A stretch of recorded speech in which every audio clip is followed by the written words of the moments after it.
How's it going, everybody? This is BeatTheBush. So I finally quit my job at the sortation center. So this video is going to be a wrap-up video. Generally, I think this is a very enlightening experience for me. I spent about 30 hours doing this, and I don't think I would change a thing because those 30 hours is very well spent from the things that I've gotten from this experience. Now, let me cover a little bit about the difference in human interaction here. When I'm in the cubicle environment, people don't generally tell you, like command you specifically to do certain things, like, oh, pick that up, go get this and bring it over here. Like, very simple tasks that people won't generally tell you to do. And even if it's in an office environment where you're asked to do certain tasks, it's generally put in such a nice way where you're like, oh, okay, we have this and this to do. What do you think about it? Do you agree with it? And generally you're expected to do what's best for the business, even without being asked to do so. So in asking to do very simple tasks like move this box over there, can you move all these things over here?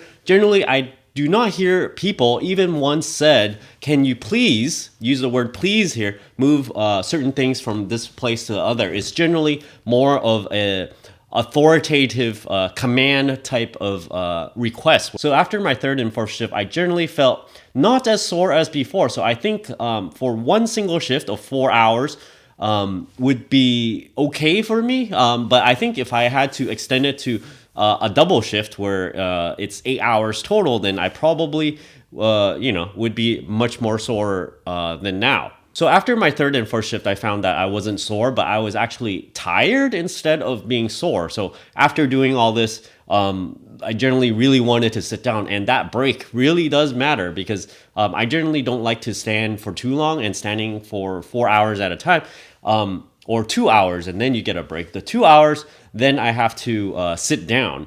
I generally want to take that whole stretch of sitting down. I'm like, the whole time I want to be sitting down. I don't want to be standing at all because when you're scanning, you basically cannot sit, at all. An interesting part of this is that I've been shopping with girls before, and generally, oh my gosh, sometimes they like to shop for like 2 hours, 3 hours, 4 hours even. And I find that even if I go with them for one single hour, the way that you walk when you're shopping with someone, it kind of differs from when you have a purpose. When you bring a package from one place to another, you have somewhere to go versus if you're just strolling about at a really low pace, a slow rate of like half a mile an hour.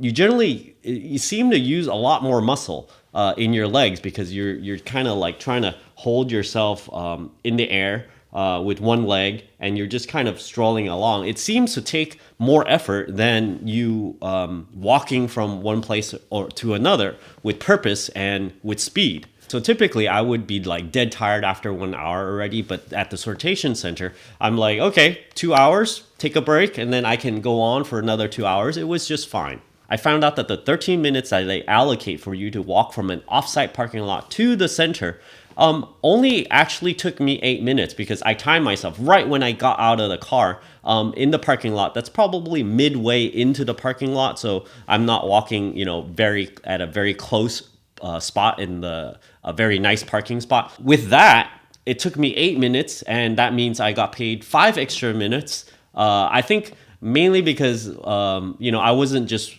walking. I was walking at a pretty fast pace, so this gives you an idea that I walk a little bit faster, I guess. And I also took a slight, try to cut corners and stuff. When you're walking, you're not walking like a straight 90-degree angle going around stuff. I just kind of cut through things and stuff. So that helps save some time. And, it's nice to, get 5 free extra minutes of pay, I guess. I did use a fitness tracker for 2 of the days, and I found out that it's generally about 8,000 steps every 3 hours. So this works out to be about 2,700 steps every single hour.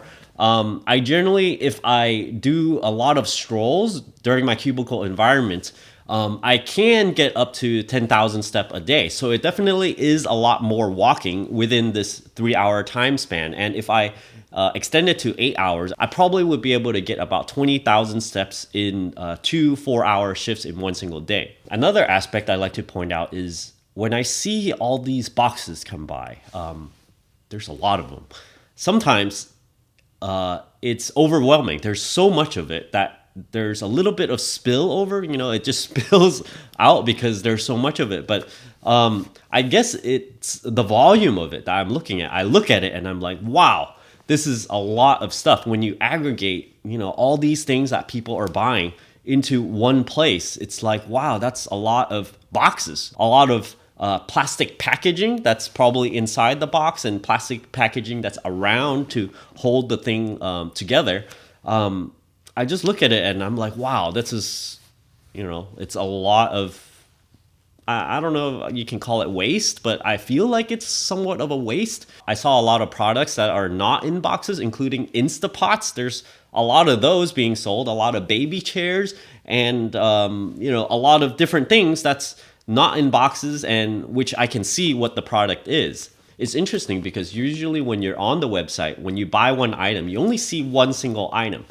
When you're at the store, yeah, you'll see a full shelf of it, but it may be a strange occurrence whenever you see someone buy the exact same thing, kind of like in Black Friday, where you have a row of people all buying the same flat screen TV or same something that was at a super good deal. But it's a different story to see a lot of them come down from a conveyor belt, and you see a lot of the same items, like multiple units of the same exact thing. And it's going through to a lot of different people in California, Northern California, I presume. So you can kind of guess this already at a sortation center. There's a lot of products coming in and going out, and there's going to be duplicates. But I don't know. It's a different thing to witness it. I don't know how to describe it. It's you gotta be there to see it, I guess. Sometimes packages like to be in the trapezoidal shape, or L shape even, because I saw this one speaker system. Likely inside is the bass speaker, and then the stand-up speakers is right on the side, so then it makes this L shape.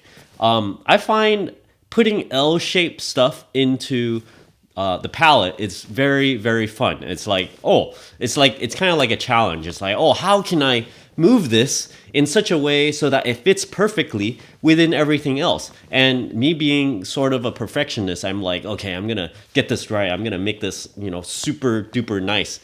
Sometimes it's really annoying that there are a whole bunch of boxes that goes in a palette, and there is basically almost no way to arrange them so that they fit nicely. For example, like if there's something that's really long, it sticks out. You can't really do it, so you got to stand it up, but then there's nowhere else to stand it. There are situations where there's like a bunch of stuff there and they just don't fit very well together. But once you do fill it up, it is sometimes very nice.